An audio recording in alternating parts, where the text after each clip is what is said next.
here I am. I'm at the clinic at Golden Afternoon. This is in Santa Monica, California, which is on the west side of LA.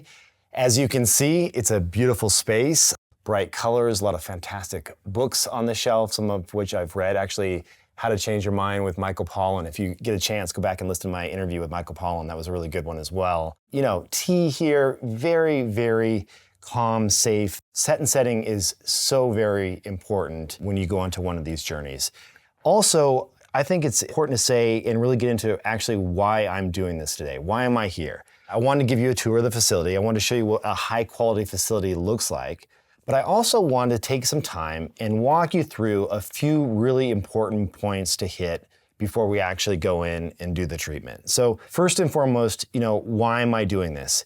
It is not to convince you to do this. I'm not a doctor. Dr. Jenn is not your doctor. This is not an endorsement of treatment. There are risks that we discussed in the episode. There are also risks that we did not discuss in the episode. My hope is that given how many people watch this show, which has been fantastic, we had great viewership, I know based on those numbers, some subset of people out there are sitting with crippling anxiety, or they may have treatment-resistant depression. I'm sure there are even some that are fighting off suicidal thoughts. A friend of mine came to me after I had my sessions done. This is a colleague of mine, and they said that they were having some really dark, suicidal type thoughts. They said that they weren't thinking about taking their lives, but they were encouraged to go do this treatment. And so they came in here to Golden Afternoon and did a series of treatments, and now, thankfully, are in remission. When I saw that, along with a few other friends now that have been through this, I was convinced that this could have some benefit for other people. So I wanted to bring you here today to just kind of demystify the whole process for you, to let you know how approachable it can be and how non-scary it can be, what a good high-quality clinic actually looks like. For me, even if one person that's watching this show gets some relief from it, it will have been worth it. Also, I wanted to let you know I have zero financial ties to Golden Afternoon Clinic. I'm not an investor. I'm going to pay for today's session. This is very important to me. I always want to have full disclosure around all that stuff whenever I do it. And then lastly, what are we going to do? So we are going to do 2 intramuscular shots in my arm of ketamine therapy. I'm gonna try the best that I can until I leave my body to describe to you what I'm feeling. What does this feel like? What is the sensation as you kind of lead up to that moment where eventually I'll pull down my eye mask, I'll have my noise canceling headphones on, and I'll go on a little journey for 45 minutes to an hour and then come out of it. And then we're gonna talk to me afterwards. So, we'll go in now and talk with Dr. Jenn, do our step on the scale, get weighed. That's very important. We need to know how much I weigh so they can dose it appropriately. Everyone's different. I wanted to bring you through every step of the process and make this feel a little bit approachable if it is something that when you talk to your doctor, they say it is for you. And I know there's a lot of people out there that are suffering. So my hope is that we get a few people some high quality treatment. And with that, let's step in and see what this looks like. All right, let's do it. I'm exposed to the world how much I weigh. 86.4 kilograms. All right. When you're ready, go ahead and have a seat. And this is the anti-nausea? Correct. Okay, sweet. So I take that now, or? I'll take it now. Well, yes, if you'd like. Okay, cool. Yeah, so Zofran, right? Correct. Yeah, so this is Zofran, standard classic anti-nausea med. I'm gonna do this under the tongue. It's 4 milligrams. Not everybody gets nausea on this stuff, but it's just like a preventative thing, and I've done it before and it works. So we're gonna start off by filling out a little form here. This is a questionnaire around depression and anxiety. One is called the PHQ-9 and the GAD-7. So they ask you questions like, do you have little interest or pleasure in doing things? Are you feeling down, depressed, or hopeless? It looks like there's, almost close to 20 questions here. And then you circle not at all, several days, more than half the days, or nearly every day. And then they tally up the score so that the doctor has a sum score of where you're at currently today, and then they can kind of track that over time and how your symptoms are improving.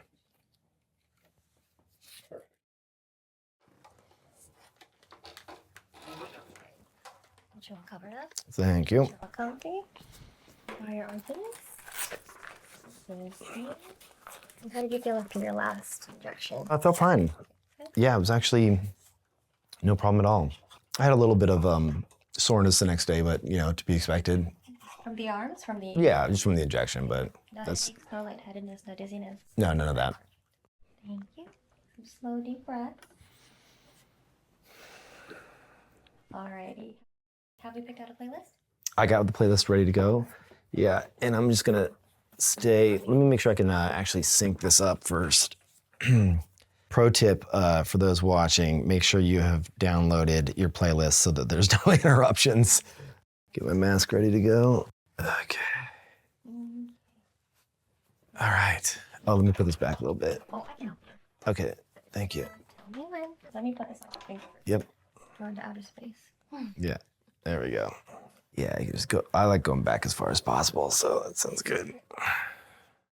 All right. Perfect.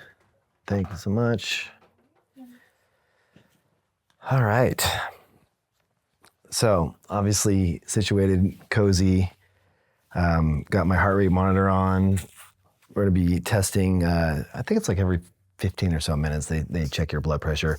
There's a camera in the corner there, which is pretty awesome. It doesn't do audio, but they are always watching you. So if you need anything, you can always just kind of raise your hand and they're like in here within a few seconds, which is great. There's been a couple times I've had like audio issues where my audio's cut out and they come in and help you out there. So I guess it's time to do it. Time to do the shot. Hey, Kevin, how are you doing? All right, we're doing it. Yeah, how have you been feeling? Pretty good, yeah. I mean, obviously, being on camera doing this creates a little bit of like, what is the world going to think of this whole thing? I bet. But, excited for a booster. I think, taking something like this and then going into some good cardio tomorrow, getting some meditation in, like just doing healthy brain activities to reinforce some of that neuroplasticity that's happening. Obviously, probably a pretty good thing. Any other things you'd recommend to people, like one post-procedure? Well, the post is important, but also getting in the right frame of mind before you come in. So, I mean, you probably talked about this already, but you do have to fast. Yes. And you do want to be in the right headspace. So if you've been consuming any media that's upsetting, or if you've been having an argument with your mother-in-law or something right beforehand, you want to kind of let that all seep out of you and be in a relaxed state and an open and curious state. Yeah, I mean, it's a great reminder, though, because I think one of the most important things is this idea of, when you're out there and you're somewhat conscious still, it can be a little bit like, where am I right now, right? And if you question that and you don't let it go and drop it, it can be a little anxiety producing, right? And so I just have this mantra that I've used successfully so many times of just this, and just letting it go. And so if something seems weird, if I'm not sure where I'm at, I'm like, I can hear my music, that's my connection back to where I am, and just let it go. And then immediately that kind of shifts my perspective and I'm good to go. Was that a pretty common, is that a good strategy for something like this? That's a big issue, and a lot of people have a hard time letting go. If you have anything uncomfortable that comes up, anything at all, fear, anxiety, a bad memory, sadness, if it's bothering you and you feel yourself kind of resisting, just get curious about it. Try to look at it, welcome it, let it come in and sit at the table and listen to what it has to say. And often, if you're curious enough, the uncomfortable feeling will dissipate. Yeah. But just to remember, as you know, there's no wrong feeling in here, right? Yes. It's just a way to look at yourself. Yeah, and every session's gonna be different, right? Absolutely. So there's some rocky ones and that's part of the process, and there's some amazing ones, and that's just it feels like that's how they typically go, Right. It's your subconscious, so yeah, it's exactly. it's not a predictable journey, but it is a worthwhile one to take. So that's great. Is there anything that we can do to make you more comfortable while you're No, I think I'm ready? all good to go. Okay. Like we said, I'm fasted. There's no liquid here, so I'm not going to be drinking anything until after post-procedure. And I'm going to try and stay kind of semi-conscious as long as I can after the first shot and try and talk people through the experience on what this is all about. Yeah, feel free to just say whatever you need to say, let out whatever emotion you need to let out. Sounds good. Thank you. Okay, great. All right, you ready to go? Let's do it. Let's do it. So let's set the mask. I'm going to try and stay conscious as long as I can until it goes. In your arm. Shots are always fun.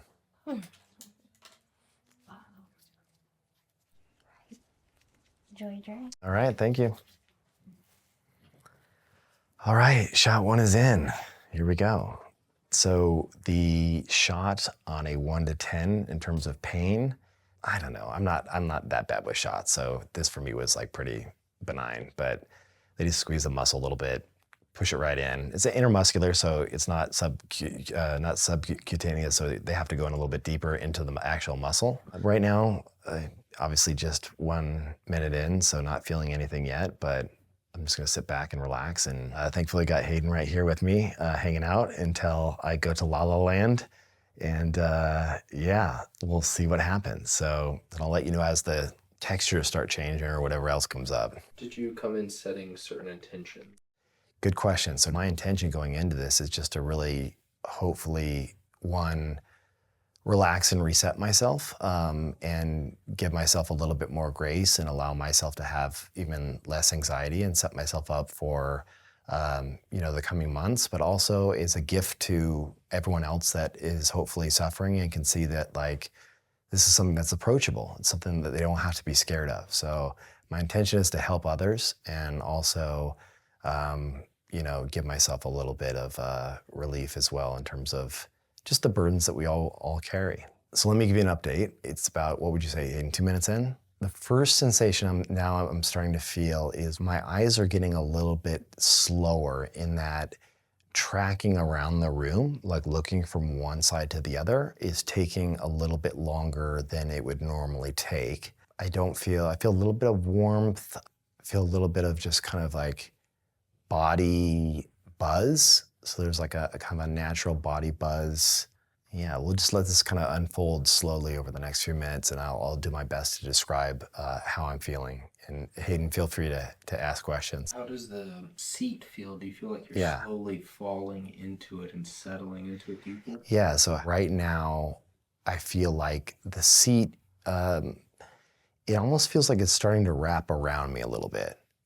Imagine like a glove or some type of like free falling into a beanbag almost. Like it's like sucking the body in a little bit. So you get a sensation of this wrapping that's starting to happen around my body right now. So when you're listening to me and you're seeing this, like know that like I'm truly like feeling this right now. Like it's actually, it's kicking in right now. Like it's hitting and happening, and it's going to get harder very quickly to describe what is happening, because as this compound takes hold, I'm not going to be able to describe things as well. So it's starting to, as you can probably tell, it's starting to kick in. So now that we're, let's call it 3-4 minutes into this, it's lighter, like you said, Hayden. Things pull back a little bit. So visually, it's just, things are just kind of being pulled back. It's hard to describe. This is we're gonna have to edit some of this, but it's starting to kind of pull back, and reality starts to. God, how can I describe this? Okay. Obviously, we're not going to air this, but Hayden, I'm glad you're here, brother. Thanks for being here. Yeah. Thanks for helping me demystify this for people, because it's important that people have a sense of. It's so hard to get words out. So this is the point where you start to lose touch with the entire process, the entire room. So here we go. Dude, I'm so excited. I'm just gonna shut up now. All right, so I'm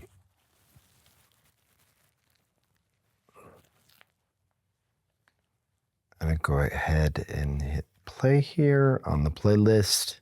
Here we go.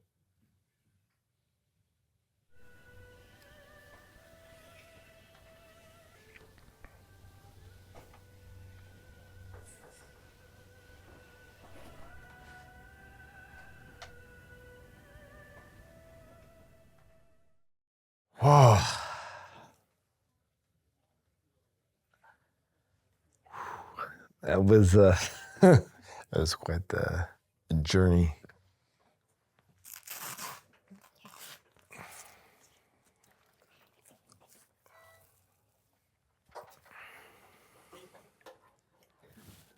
Awesome, thank you.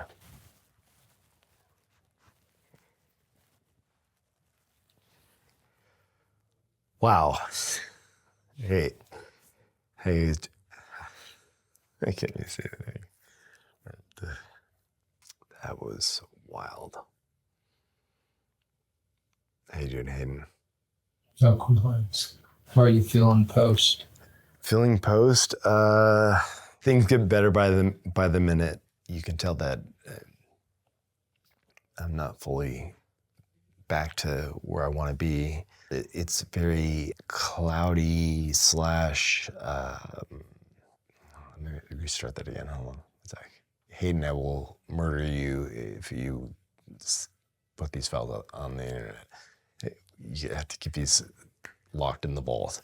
You know, when you're like kind of coming online and you've been out there and then you're like coming back and you're like, how do I present myself, you know? When you come out of this, what you can, this is horrible. It's like the worst video footage ever. It's funny because there's like that fumbling time and it's like, here's the horrible and I'm like right here between the, okay, let me try again. Clearly. Well, obviously, I'm out of it still, but you just have to give yourself a little bit of grace and relax because you've been through a journey. You've been out there. It's funny because about every 60 seconds or so, I get 0.5% smarter. And so it's like, yeah, I'm like, oh, that's not as good as I'm getting better and better as this goes on. It's a pretty emotional journey that you go on when you're out there, and it just pulls you apart in a way that allows you to look at yourself from a slightly different angle. It's like Kevin sitting over here, and I can look at Kevin and I can say, oh, I can observe some of the things that are happening to this person, and I can see where the anxiety or the fear or the depression or whatever it is that comes up, you can see it. And then if you can see it, you can feel it. And if you can feel it, you can relate to it. And then once you kind of relate to it, you realize how silly it all is because it doesn't really matter. Nothing really matters. Like it just doesn't really, it lets you disconnect from this idea that you have to be anything but yourself. Like I just feel that some of what you realize while you're out there is that oftentimes you're your own worst enemy in a way, and you don't have to really be so hard on yourself. I think it allows you to say to yourself like, okay, I can see myself externally. This is me being my own worst enemy, you know, in a way, which is like, I think obviously what a lot of people struggle with is being their harsh critic of themselves. So, hi, come on in. How are you feeling? That was quite the adventure. How so? It was fantastic. I mean, I went pretty far out there, and I think that these sessions that you and I have afterwards are always the hardest, right? Because like you just can't put into words what you're feeling. Is that common? Yeah, and it's okay if you don't too, right? I always like to just focus on what did you feel, right? What did you see? Yeah, so for me, I saw Hayden was in here with me and we were talking, and then the room started to get a little fuzzy. And then I could tell that there was some separation starting to happen. And I was like, okay, we got to go in. So I put the headphones on, put the mask on. And then from there, like a big pullback from reality. And rooms and expansive, space. And this is that moment where it's really hard to put it into words, but it's this idea that we tend to be our worst enemy, our own worst enemy, you know what I mean? Like oftentimes the internal judge and the internal cynical critic, yeah, exactly, is the person that is like beating you up. And when you can see that, and you can kind of like see that it's just so silly, because you can just kind of like, when you can pull yourself back from it a bit, it helps you shed it, it just helps you drop like it. Watching that happen to someone else. Yes, exactly. And so then you can have compassion for the whole process. Yes. For both yourself suffering it and yourself as the critic, right? Thank you for talking, because I can't talk right now. It's okay, the pressure's on. No, but that's exactly right. I mean, it's because it puts you in this state, this dreamlike state. When you're out there, you just can have if you can find a little compassion for yourself, and just say, it's okay. Like it's we don't have to. For me, this is my journey, but for me, it's like we don't have to take ourselves so seriously. Like we don't have to. We can relax into this a little bit. Everything's going to be okay. And it's like that release, I think, is probably what. It's one thing to see that or to read it, to know that you should aim for that in your meditation practice. It's right. Another thing to actually feel the relief of right. it. And that's what's really interesting about this medication. You can actually feel what it would be like if you let go of trying to hold on to life so strongly. Right. If you felt that lack of seriousness for a moment. That's right. Yeah. So it's like, that's the tension, right? Because I think, especially with extremely driven people that want to achieve great things, and they want to build, and you also need to be able to let go. Because not everything is going to be work. And sometimes it doesn't matter if you hold on tight, right? Because you don't control what you think you control. Exactly. So you might as well let go. Yeah. Right. Yeah. That's a great feeling. Did you have any emotions in the journey that you can recall? I had an emotion of just feeling just at peace, I guess is the best way to put it. Just because I'm just like, everything's going to be okay. Everything's going to be okay. Because there's no other thing. It can't not be that way. It's hard It's to... worked in. It's baked in. It's baked in. It's going to be okay. Yeah, exactly. Yeah. Yeah, because there's it's almost like once you let go and release, there's no... If you can surrender to that, then it's like, right. So it goes. So it goes, Yeah. It's actually a great artist. The artist I love called Son. It's a song, So It Goes, and that's like one of the lyrics, and it's like, that's release, like just waves, just, so it goes. Right. It's nice, beautiful. It's also nice to know that you're capable of feeling that way, that is a kind of a code or a program running underneath. Yeah. That you can access, that didn't come from outside. Right. You went inside and looked inside. Right. And saw that. Yeah. And I'm curious, like, is that the realization that you see other patients have is when do they feel this like sense of like, oh, it's going to be okay. Yeah. I think one of the most interesting things is when people say, I had your experience, what you felt, and I realized it was familiar. I've been here before. Yeah. The topography of this piece is something I know, and I can access this, and I had just sort of forgotten, or it got cloudy with all the other things I put on top of it, right? Yeah. And also, just being for a moment outside of your own emotions is also just a relief to be able to see that your emotions aren't necessarily reality, right? Yeah. Just a kind of an information that your brain is getting. It's not the world. That's right. Exactly right. Yeah. Yeah. You should just host my podcast from now on, because I can't talk. So I usually host it on Ketamine. Yeah. That's the benchmark. Yeah. But I just think obviously we'll start to wrap things up. But I just want to say thank you for inviting me in here today, and for giving me this little booster. And I intend to take it forward and go and get some good positive neuroplasticity. Yeah. I'm not even gonna be able to say that. But I'm going to try and go and take it forward with, you know, healthy habits of meditation and walking and exercise, and in post recovery, I think is a big piece of this. It is. And in fact, there are some very interesting studies that have been done that show that if you do try to shape this in the neuroplasticity in a positive way, a light neuroplasticity, if you will, that does result in a longer lasting remission of symptoms. So absolutely do that. Treat yourself the same way you would a very neuroplastic human being, like a child. Right. Right? So baby yourself, do all the good things, the affirmations, the antidepressant behaviors. Go forth and do good. Amazing. Okay? Thank you so much. You're welcome.